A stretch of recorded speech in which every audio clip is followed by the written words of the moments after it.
How can a grandparent file for emergency custody in the state of Oklahoma?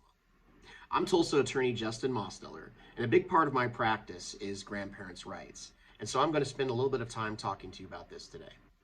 Now, there really is only one good way to seek emergency custody of a child, and that is through a guardianship. Now, in a guardianship, you have to provide evidence to the court that a parent is unfit or unavailable to take care of a child, and that a guardianship is therefore necessary. And then I've talked in other videos about what unfitness looks like and what it means. In this video, I want to just focus on what you can do if you find that a parent, or if you believe that a parent is unfit or unable to take care of a child.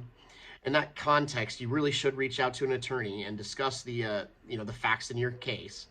And at that point, if the facts fit the legal definitions, you would seek an emergency guardianship. Now, an emergency guardianship is a procedure that is used specifically to get a guardianship in place when there is an emergency. So the child has to be in real danger of abuse, neglect, or the parent has to be in a real bad situation that makes abuse or neglect possible and even likely.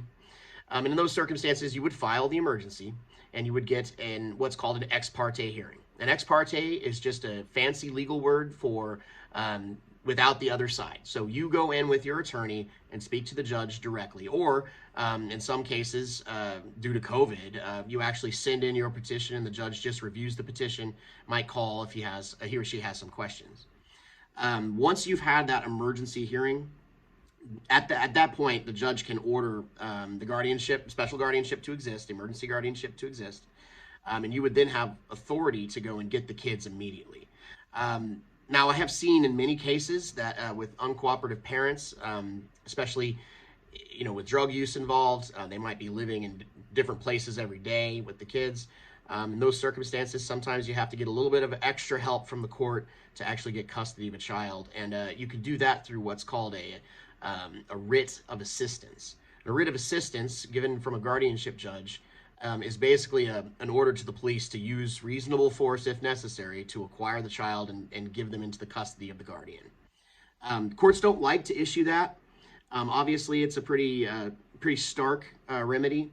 But in cases where guardianship has been granted and the guardian has been unable to get custody of the children, at that point, the judge and the court will issue a writ of assistance. After this first phase, where the court grants the guardianship and potentially grants a writ of assistance, at that point, you basically have to show up for what's called a show cause. There has to be a hearing where the parents are able to object to the guardianship and able to put on evidence showing that they are fit or are available. That hearing, that show cause hearing, is when they are given that opportunity. At that hearing, that's when you're really going to have a trial on the merits. Oftentimes, that hearing will get continued several times, especially lately due to COVID-19. But that is the hearing that matters the most in the guardianship context. In my personal practice, especially when drug use is involved on the part of the parent, we will typically file a motion for drug examination prior to that show cause hearing. And what I tell all of my clients is that they should, one, be ready to take a drug test themselves, and two, be ready, willing, and able to pay for that drug test so that there's no excuse on the part of the parents, and the drug test can be obtained prior to court.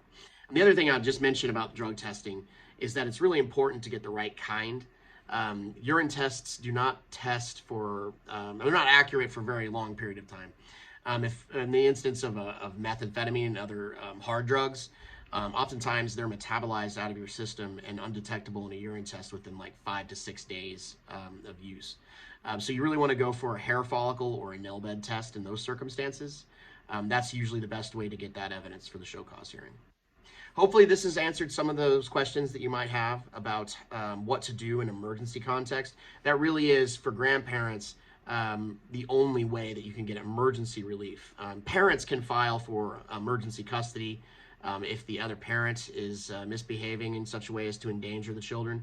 But for grandparents, we don't have parity with these parents. We're operating with some handicaps in terms of our ability to get custody. because of constitutional protections for the parents, and an assumption that the parents are the best place for a child to be. But if you find yourself in that situation, don't hesitate to reach out to an attorney. We would be very happy to talk with you and give you some advice about your situation. Thanks, and I hope this has been helpful.